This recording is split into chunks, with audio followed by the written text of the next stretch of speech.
Hello बच्चा party, welcome back to your favourite channel Pathshala, आपकी पाठशाला। मैं दीपमणि भारद्वाज आपका फिर से स्वागत करता हूं और आज से हम स्टार्ट करने वाले हैं क्लास 10th की मैथमेटिक्स, जिसमें अपना जो पहला चैप्टर है वो है रियल नंबर्स।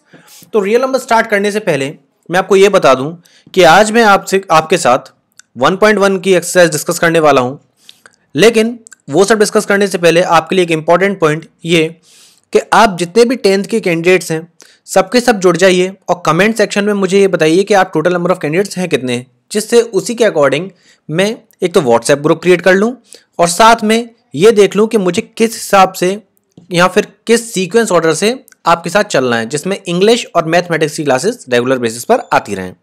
और उसमें सबसे इंपॉर्टेंट पॉइंट ये भी है कि अगर आपकी स्ट्रेंथ अच्छी रहती है तो फिर मैं आपके लिए लाइव क्लास भी लेकर आऊँगा, जिसमें आप डायरेक्टली अपने क्वेश्चंस पूछ सकते हैं और डायरेक्टली अपने डाउट्स पुट अप कर सकते हैं। तो हम स्टार्ट करते हैं आज अपना पहला चैप्टर रियल नंबर्स। तो रियल नंबर्स में हमें क्या क्या डिस्कस करना है।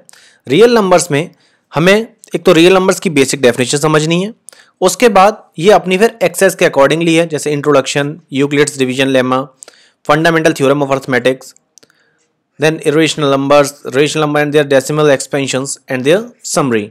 तो हम जब स्टार्ट करेंगे रियल नंबर्स, तो रियल नंबर्स आज मैं आपको एक बेसिक आइडिया दे दूं कि रियल नंबर्स एग्जैक्टली है क्या। देखिए, कोई भी नंबर जो है वो सभी के सभी नंबर्स हमेशा रियल नंबर्स होते हैं। तो मतलब ये मान सकता हूं मैं कि कोई भी नंबर जो आपके दिमाग में आ रहा हो वो आपका नंबर रियल नंबर ही होगा। क्लियर। अब जो रियल नंबर आपके दिमाग में आ रहा है तो कोई भी नंबर हो सकता है, 5, -5, -0.5, प्लस इन्फिनिटी, माइनस इन्फिनिटी, कुछ भी। तो सारे के सारे नंबर्स जो है वो अपने रियल नंबर्स होते हैं।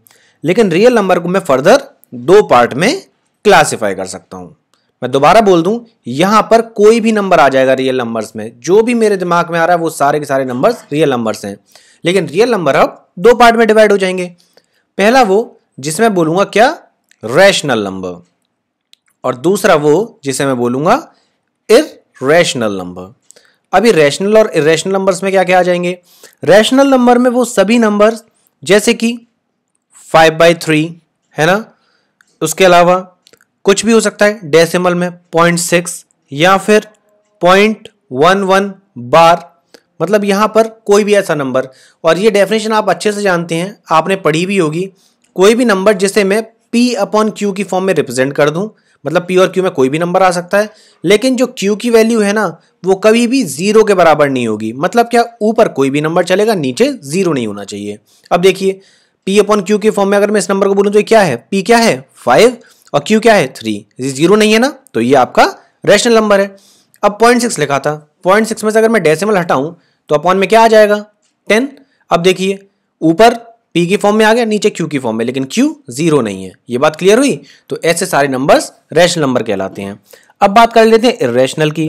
तो इररेशनल में कैसे कैसे नंबर आ जाएंगे। इररेशनल में जैसे नंबर हो सकता है √5, मतलब क्या, अगर यहाँ पे √4 होता तो इसका आंसर क्या हो जाता, √4 का मतलब हो जाता डायरेक्टली क्या, √2 × 2, मतलब इसकी वैल्यू क्या आ जाती 2। तो इसका मतलब क्या, ऐसा कोई भी नंबर जिसका रूट आपका डायरेक्टली सॉल्व ना हो, यानी कि उसमें डेसिमल साथ में दे रहे हैं। उसके अलावा पाई है ना, तो ये सारे नंबर आपके कैसे हो गए, इररेशनल। अब और फर्दर क्लासिफाई करते हैं। जो आपके रैशनल नंबर थे, अब मैं उसे इंटीजर्स में ले आ सकता हूं। अब मैं इंटीजर की बात करूंगा तो इंटीजर्स आपके कौन से नंबर्स हो जाएंगे। इंटीजर्स वो नंबर्स होते हैं जिसमें कोई भी वैल्यू नेगेटिव से लेकर पॉजिटिव तक, चाहे यहां पर -10 हो या फिर यहां पर 1 हो या 2 हो, 3 हो, 4 हो, मतलब -∞ से लेकर +∞ तक कोई भी नंबर अगर यहां पर मौजूद है तो वो आपका इंटीजर्स के अंदर आएगा। अब मैं बात कर लेता हूं होल नंबर की। अगर होल नंबर की बात करें तो देखिए, ये सब इसके सब पार्ट होते आ रहे हैं, इसका सब पार्ट ये, इसका सब पार्ट ये। अब इंटीजर से -∞ से लेकर इन्फिनिटी तक था। अब इसमें हम क्या करेंगे, ये जो होल नंबर्स हैं ये 0 से स्टार्ट होते हैं, 0, 1, 2, 3 एंड सो ऑन, कहां तक, इन्फिनिटी तक। तो ये हमारे क्या हो गए, ये हमारे हो गए अब होल नंबर्स। तो होल नंबर 0 से लेकर इन्फिनिटी तक होते हैं। इंटीजर्स माइनस नंबर्स से लेकर पॉजिटिव नंबर्स तक रहते हैं। रैशनल में डिस्कस कर ही चुका हूं, जो ये वाली फॉर्म के होते हैं। अब बात कर लेते हैं नेचुरल नंबर्स की। अगर मैं नेचुरल नंबर की बात करूं तो नेचुरल नंबर्स वो नंबर्स हैं जो कि सारे के सारे पॉजिटिव हैं और उसमें से जीरो हटा दीजिए, मतलब होल नंबर में से अगर जीरो हटा दें तो सारे सारे नेचुरल नंबर आ जाते हैं। तो कौन से नंबर हो गए? वो हो गए 1 2 3 एंड सोन कहां तक? वो हो गए आपके इन्फिनिटी तक। तो ये तो हो गई हमारे नंबर्स की डेफिनेशन। अब हम बात कर लेते हैं पहली एक्सरसाइज के पहले क्वेश्चन की। तो पहली एक्सरसाइज का पहला क्वेश्चन हमसे कहता है कि यूक्लिड का डिवीजन एल्गोरिथम लगाइए और इस एल्गोरिथम का इस्तेमाल करते हुए आप HCF बताइए कि इन दो नंबर्स का HCF क्या होने वाला है या फिर इसका क्या होने वाला है। तो ये तीन अलग अलग क्वेश्चंस हैं, हम इंडिविजुअली डिस्कस कर लेंगे, लेकिन उससे पहले हम जरा समझ लें कि HCF का मतलब क्या है। देखो, HCF का मतलब होता है highest common factor. Highest common factor का मतलब क्या? आसान भाषा में समझें तो अगर मैं देखो जैसे बात कर लेता हूं, कोई भी नंबर है, फॉर एग्जांपल 6 और 9, तो 6 और 9 में सबसे बड़ा वो नंबर कौन सा होगा जो दोनों में कॉमन होगा, मतलब जो दोनों को इजीली डिवाइड कर दे। तो यहां पर आप देख रहे हैं 2 से दोनों डिवाइड नहीं हो सकते, यहां पर क्या हो सकता है? यहां पर 3 दोनों को डिवाइड कर सकता है। 3 into 2 is 6 and into 3 is 9, लेकिन 3 से बड़ा क्या कोई नंबर है जो दोनों को डिवाइड करे? नहीं। तो इसका HCF क्या हो जाएगा? 3। तो चलिए आगे बढ़ते हैं। अगर मैं बात करूं किसी भी नंबर की HCF फाइंड करने के लिए तो किस तरीके से फाइंड होने वाला है, तो now let's start with a question. सबसे पहले हम डिस्कशन करते हैं 135 एंड 225 की। अब देखिए यहां पर ये हमें डायरेक्टली HCF नहीं निकालना है, हमें क्या करना है? हमें यूक्लिड का डिवीजन एल्गोरिथम लगाना है। तो यूक्लिड का डिवीजन एल्गोरिथम क्या कहता है? यूक्लिड का डिवीजन एल्गोरिथम ये कहता है कि आपको जो भी नंबर दे रखा है, यहां पर आपको 2 नंबर दे रखे हैं, इनमें से बड़ा कौन सा? सबसे पहले आप क्या करेंगे? आप सबसे पहले बड़ा नंबर ढूंढेंगे। तो मैं क्या पता लगा लूंगा? यहां पर 225 135 से बड़ा है। इतना क्लियर? जब ये बड़ा है तो मैं क्या करूंगा? मैं इसमें डिवीजन लेमा लगा सकता हूं। और डिवीजन लेमा लगाने के लिए मैं क्या करता हूं? सबसे पहले देखते हैं हम जो बड़ा नंबर है। अब इस बड़े नंबर में हम क्या करेंगे? हम ये देखेंगे कि ये इससे कितने टाइम्स जा रहा है। कितने टाइम्स जा रहा है का मतलब क्या? मैं इसमें जब मल्टीप्लाई करूं तो 225 से वो बड़ा ना जाए। तो मैं 135 से अगर 2 टाइम्स करूंगा तो वो 225 को क्रॉस कर जाएगा। तो मैं क्या करूंगा? 135 इंटू 1, क्योंकि मुझे पता है 135 बन जाए क्या होगा? 135। अब कितना कम रह गया? प्लस 90। अब देखिए, अब यहां पर क्या आ गया हमारा रिमाइंडर? यहां पर रिमाइंडर है हमारा 90। अब जो 90 है वो 0 के बराबर नहीं है, क्योंकि हमारा जो मेन मकसद है ना, इस रिमाइंडर को 0 लाना है। तो अब हम इस लेमा को आगे बढ़ाएंगे। अब जो लेमा लगेगा वो किस पर लगेगा? इस नंबर पर और इस नंबर पर। तो आ जाते हैं 135 इक्वल्स 90 1 जार 90, क्योंकि 92 से क्यों नहीं कर रहे हैं? क्यों 92 से क्या हो जाएगा? 180, मतलब इससे बड़ा हो जाएगा। तो 1 जार 90। अब 90 1 जार 90, तो अब 135 माइनस 90 कितना बचा? ये बचा मेरा 45। क्या मेरा 45 0 के बराबर है? नहीं। तो स्टेप मुझे दोबारा से बढ़ानी है। अब मैं किसकी बात करूंगा? मुझे 90 और 45 का यूज करना है। तो आइए आगे, 90 इक्वल्स 45 इंटू, मैं कितने टाइम्स मल्टीप्लाई करूंगा 90 आ जाए? साफ साफ दिख रहा है कि 45 इंटू 2 आर 90, और इसका मतलब रिमाइंडर मेरा क्या बचा? प्लस 0।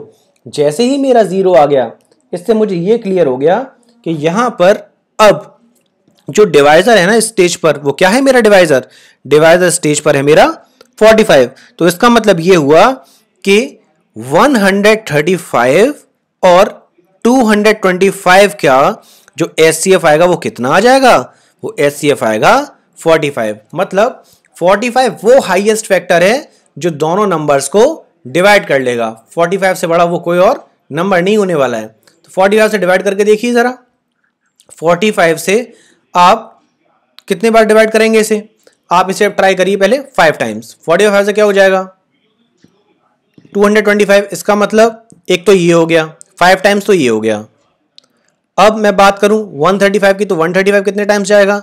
45 इंटू 3, 5 3 जा 15, 4 3 जा 12, 135, मतलब इंटू 3 टाइम्स ये गया। तो यही हाईएस्ट कॉमन फैक्टर है। इसके अलावा मैं किसी भी नंबर का इस्तेमाल करूंगा तो वो यहां पर हाईएस्ट कॉमन फैक्टर नहीं होगा। तो ये हमारा क्या हो गया? ये हो गया हमारा HCF। बहुत ही सिंपल है ये स्टेप। चलिए एक और बार ट्राई करते हैं अगले पार्ट में। अब क्वेश्चन हमें क्या दिया गया? अब दिया गया 196 और 38220। अब एक बात बताइए, जब यहां पर मुझे दिया गया है क्या 196 और 3820। तो इसमें से सबसे पहले मुझे क्या चेक करना था, मुझे ये चेक करना था दोनों में से बड़ा कौन सा है। तो यहां पर जो बड़ा नंबर है वो है मेरा 38220। तो मैं सबसे पहले क्या लिख लूंगा 38220, और एक किससे बड़ा है, ये बड़ा है मेरा 196 से। अब एक बात बताइए कि अभी मैंने आपको बताया था इसमें मुझे क्या करना पड़ेगा एचसीएफ फाइंड करने के लिए, मैं यहां पर लगाऊंगा डिवीजन लेमा। तो स्टार्ट करते हैं।